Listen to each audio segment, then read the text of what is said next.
आज हम देखेंगे 2015 में आई एक thriller drama film careful what you wish for. Max जो अपने पेरेंट्स के साथ गर्मियों में छुट्टियां मनाने जा रहा था और रास्ते में बुक पढ़ते हुए उसका ध्यान बीच पर पड़ता है जहां लोग मजे कर रहे थे। मैक्स का घर बीच के किनारे होता है जहां से वो देखता है कि एक बोट खड़ी है। मैक्स अपने दोस्त टोनी से मिलता है जो मैक्स को बताता है कि यहाँ इंटीमेट होने के लिए बहुत सी लड़कियां मिल जाएगी। मैक्स घर आता है और पाता है कि घर में कोई नहीं है। फिर वो अपने रूम में गया और खिड़की से बाहर देखने लगा। उसकी नजर एक कपल पे पड़ी जो आज ही अपने नए घर में शिफ्ट हो रहे थे। मैक्स की नजर उस लड़की पे पड़ी जो सीधा अपने घर के अंदर चली गई। मैक्स देख रहा था कि अचानक वो ऊपर से मैक्स को देखने लगी और मैक्स छुप गया।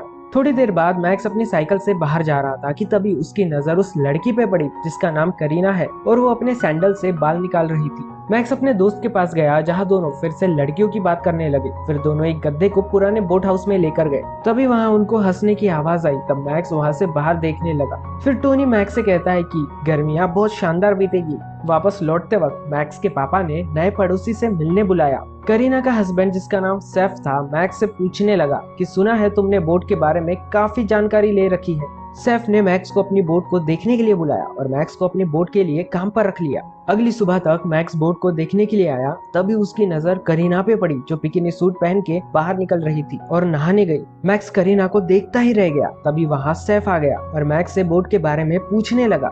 मैक्स बताता है कि बोट में सिर्फ ऊपरी नुकसान है। सैफ कहता है कि वो शायद टाउन से कुछ दिनों के लिए बाहर जाने वाला है। मैक्स सैफ से $12 देने की बात की और सैफ कहता है कि वो उसे $20 देता। उसी रात मैक्स अपनी खिड़की से बाहर देख रहा था। करीना अपने कपड़े बदल रही थी। तभी सैफ वहां आया और करीना से जबरदस्ती करने लगा और ये देखकर मैक्स पीछे मुड़ गया। अगले ही दिन सैफ तट पर जा रहा था जहां गार्ड ने सैफ को रोककर उसकी आईडी मांगी। तभी मैक्स वहां आया और सैफ से गार्ड के रूड बिहेवियर के बारे में बात करने लगा। बाद में मैक्स सैफ से पूछता है कि ये सब उसने कैसे हासिल किया। तो मैक्स बताता है पैसे और गुड लुक से। अगले दिन मैक्स ने फिर से करीना को जाते हुए देखा। फिर अचानक से मैक्स को चीखने की आवाज सुनाई दी।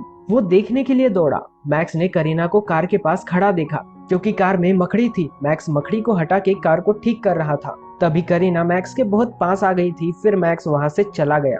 मैक्स अपने दोस्त टोनी से इस बारे में बात करता है तो टोनी मैक्स को सैफ से सावधान रहने की सलाह देता है। रात में मैक्स जब काम से लौटा तो देखता है कि करीना उसके घर के बरामदे में ही बैठी थी। करीना बताती है कि उसने खुद को अपने घर के बाहर लॉक कर लिया और अब मैक्स की हेल्प चाहिए। बुलाती है मगर जाने का नहीं। बुलाती है मगर जाने का नहीं।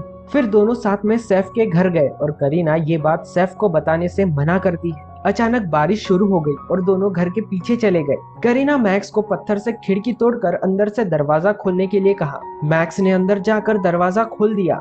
करीना मैक्स को ड्रिंक के लिए अंदर बुलाती है और उसे बियर देती है। फिर दोनों बात करने लगे। मैक्स करीना को बताता है कि उसे चोट आई है। करीना मैक्स के घाव पर मरहम पट्टी करने लगी और बताती है कि उसे कुछ नहीं होगा। पहले तो मैक्स ने करीना को किस किया और फिर उससे माफी मांगने लगा, पर करीना कहती है कि फिर से करो और वो उससे वापस से किस करने लगा और फिर दोनों इंटीमेट हो गए।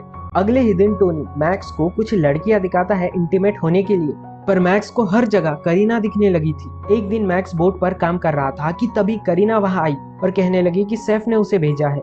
फिर वो दोनों बोट के अंदर गए। करीना अपने कपड़े उतारने लगी और दोनों किस करने लगे। फिर दोनों इंटीमेट हो जाते हैं। अगले ही दिन करीना मैक्स को इमरजेंसी में बात करने के लिए मोबाइल देती है और इसी बीच माली ने करीना और मैक्स को एक साथ देख लिया। कुछ दिनों बाद मैक्स तट की ओर जा रहा था जहाँ सैफ करीना के साथ पहले से ही मौजूद था। डरता हुआ मैक्स बोट की तरफ गया। सैफ मैक्स से कहता है कि एक बार बोट को समुंदर में ले जाने से पहले चेक कर लो। रास्ते में अचानक से बोट का इंजन खराब हो गया और सैफ देखने के लिए अंदर गया। उसी वक्त करीना मैक्स से कहने लगी कि वो सैफ से डिवोर्स लेना चाहती है। उसी रात मैक्स को करीना कॉल करती है और रोते हुए कहती है कि सैफ ने उसे मारा और मारकर बिजनेस ट्रिप पर चला गया। मैक्स करीना को हॉस्पिटल लेकर गया और करीना से पुलिस कंप्लेंट करने को कहा, पर करीना मना कर देती है। फिर दोनों घर चले जाते हैं। घर पे मैक्स देखता है कि सैफ वापस आ गया है। तभी अचानक मैक्स को करीना का कॉल आया। जब वो अपने कमरे में जाकर करीना का फोन उठाता है तो पता चलता है कि करीना उसके कमरे में पहले से ही मौजूद थी। करीना मैक्स से कहती है कि उसे मैक्स की जरूरत है और तुरंत उसके साथ करीना के घर चले। ये बोलकर करीना पीछे के रास्ते से चली गई। मैक्स करीना के घर गया जहां वो बोलती है कि उसका और सैफ का झगड़ा हुआ था और करीना ने खुद को बचाने के लिए सैफ के सिर पर मार दिया। मैक्स देखता है कि सैफ मर चुका था। करीना मैक्स से मदद मांगने लगी पर कहती है कि वो मैक्स को मुसीबत में नहीं डालना चाहती और पूछती है कि करीना आप क्या करें। मैक्स कहता है कि कोई ना कोई उपाय निकल जाएगा, पर तब तक हमें नॉर्मल रहना होगा। अगली रात मैक्स करीना के घर जाता है और कहता है कि हमें इससे एक एक्सीडेंट दिखाना होगा, पर करीना मना कर देती है। फिर मैक्स करीना से कहता है कि वो सैफ की लाश को बोट पर ले जाएगा और करीना से कहता है कि वो पुलिस को बताएगी सैफ और करीना का झगड़ा हुआ था और सैफ घर से बाहर निकल गया था। बोट लेकर मैक्स जैसे ही निकला, गार्ड मिस्टर खान कहकर आवाज लगाता है। मैक्स सैफ होने का नाटक करके बोट लेकर निकल जाता है। मैक्स सैफ के सिर पर बोट के बीम से मारता है और शराब और सिगरेट से आग लगा देता है। अगली सुबह पुलिस जांच करने आई। पुलिस को लगा कि जैसे एक्सीडेंट हुआ है। जब मैक्स देखता है कि पुलिस करीना के घर आई है और करीना पुलिस से बात कर रही थी, तब वो थोड़ा घबरा जाता है। अगले दिन बार में मैक्स अपना काम कर रहा था और पुलिस उसी घटना की चर्चा कर रही थी। ये सब सुनकर मैक्स घबरा गया। अगले ही दिन पुलिस स्टेशन में करिश्मा नाम की लड़की आई और कहने लगी कि एलियट ट्रस्ट इस केस को बहुत ही सीरियसली ले रही है, क्योंकि सैफ के नाम पर बहुत बड़ा इंश्योरेंस था जो अब करीना के नाम पे हो गया।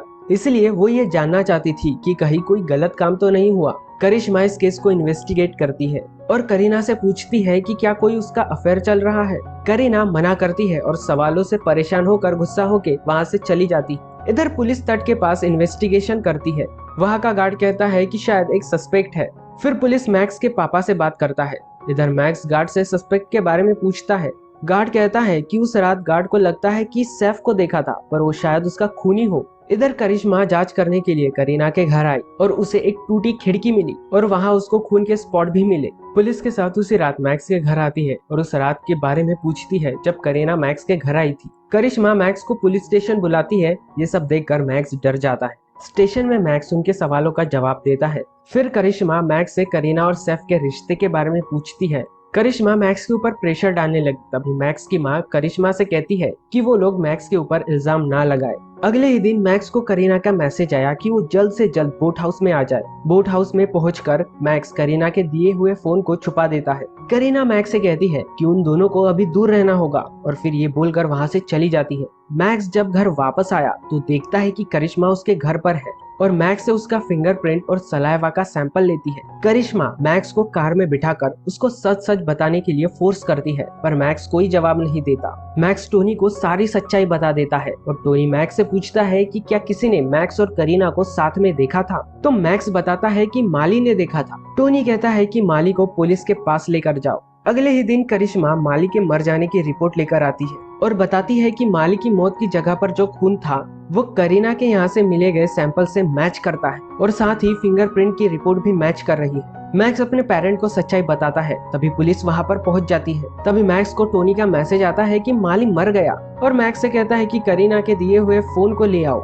इधर पुलिस ऊपर आती है, पर मैक्स निकल चुका था। मैक्स अपनी साइकिल से बोट हाउस निकल गया कि तभी करिश्मा देख लेती है और मैक्स का पीछा करने लगती है। मैक्स बोट हाउस में जाकर जब मोबाइल निकालने आता है तभी वहाँ करीना आ जाती है, लेकिन मैक्स को मोबाइल वहाँ नहीं मिलता। करीना बताती है मोबाइल उसने ले लिया है। तभी पुलिस वहाँ आ जाती है और करीना अपने कपड़े फाड़ने लगती है और ऐसा सीन बनाती है जिससे लगे कि मैक्स जबरदस्ती कर रहा था। ये देखकर पुलिस मैक्स को पकड़ लेती है। मैक्स पुलिस से कहता है कि उसे थोड़ा वक्त दे ताकि खुद को बेगुनाह साबित कर सके। तभी वो मैक्स को 20 मिनट का समय देते हैं और मैक्स वहाँ से अपनी साइकिल लेकर निकल जाता है। मैक्स करीना के रूम में पहुंचकर मोबाइल ढूंढने लगा। तभी मैक्स को करीना के मोबाइल के साथ साथ नकली पासपोर्ट्स मिले। तभी वहाँ करिश्मा आ जाती है और दूसरे कमरे से करीना। तब मैक्स करिश्मा को मोबाइल देखने के लिए बोलता है और करिश्मा मोबाइल देखकर समझ जाती है कि करीना ने सारा काम किया है। करिश्मा पुलिस को फोन लगाकर कहती है कि वो करीना को एलए लेकर जा रही है और मैक्स को हथकड़ी लगाकर वही छोड़ के जा रही है।